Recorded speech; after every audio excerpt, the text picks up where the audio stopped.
So, hey everyone. I recently started reading Amy Poehler's memoir that came out last year. Yes, please. And I was kind of enjoying it. It was a really quick and easy read, but I definitely wasn't feeling the amount of love I usually feel for Amy Poehler. So I decided to stop reading and give it a go on the audiobook, which many people I know have listened to and said it was wonderful. So I gave it a shot. The audiobook version is also narrated by her and it blew my mind. It is amazing to see the changes from the actual book to the audio version. Even setting aside the amazing unscripted interruptions that are not in the book, such as the encounter with Seth Meyers, one of my favorite parts of the audiobook, or the quick but amazing interjections by Kathleen Turner. The entire book came into life with Amy's voice. Suddenly I could see or hear the person I fell in love with. The jokes gained a new kick, the stories had a new breath of life, and you could finally feel all the feels on the emotional parts because you could listen to Amy's voice get full of wonder and love. What was certainly a painless poolside read suddenly became something more. Amy doesn't get into much details of her personal life, and as well she shouldn't, you know. I think her main goal here is to share life lessons and experiences. One thing I also enjoy is how she never puts herself down. That doesn't mean she is prepotent or unable to see her own flaws or laugh at herself. No, she is acutely aware of her flaws. But I think she lives by what she says, which is, you're a valuable human being and a powerful female, and you shouldn't put yourself down, you know.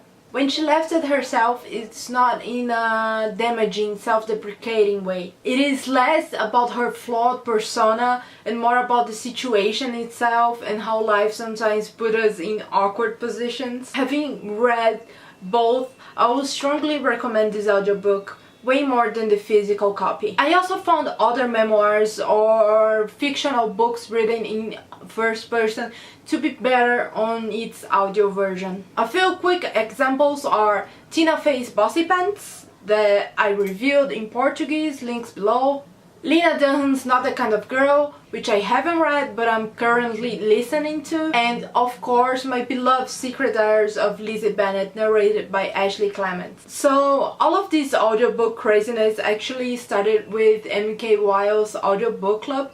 So thanks MK for this entire video. She, by the way, did a review on Yes Please, links in the description, and it is amazing.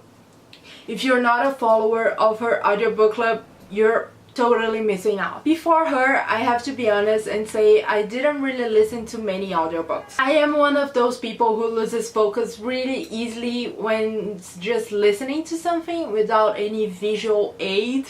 I failed terribly at appreciating all of those poetry readings I went to when I was younger with my father. And I even fail nowadays listening to audio plays done by BBC, even when it is about a book that I already read and love, and with people that I think are amazing like David Tennant and Benedict Cumberbatch and whatever. I simply cannot do it. I think this has to do with the fact that I wasn't raised in a very radiophonic setting like most British are. So listening to fiction is incredibly hard for me. I end up losing most of the plot. But then MK started her audiobook club and I listened to The Secret Diaries of Lizzie Bennet and it all changed. After that I tried listening to a couple fictional books like Landline by Rainbow Rowell, but I couldn't quite get into it. I had to stop listening and pick up the physical copy and finish. So if, like me, you want to and enjoy listening to audiobooks but sometimes have trouble getting yourself into it, here are some of the things I've learned. I don't really deal well with fiction audiobooks, not only because I lose focus on the plot, but also because I feel the reading is sort of partial and kills a little bit of my own imagination. In my own personal experience, it was better to listen to books that I already knew the plot, I had already read, and especially books that are narrated by the authors themselves, because I sort of feel like when it's something you already know, when the author is narrating it, it's almost like a making of the book. You can really understand what the author meant with each and every phrase. But again, I think I was only able to enjoy these books because I already knew and liked them. If you're just getting into audiobooks, I recommend starting off with something you have already read, or maybe something non-fictional.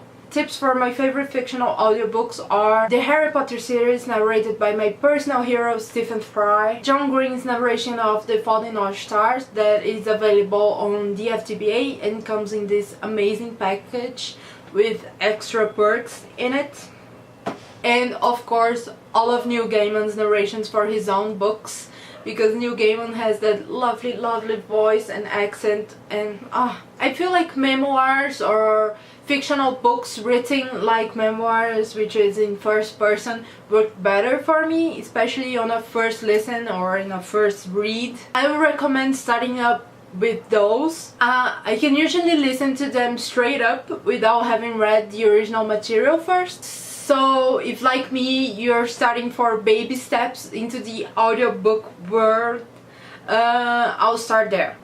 So yeah, this is it. Go follow MK's audiobook club. I strongly recommend it. If you also have any favorite poem readings or audiobooks you want to recommend me, please say so in the comments below, and I'll see you soon.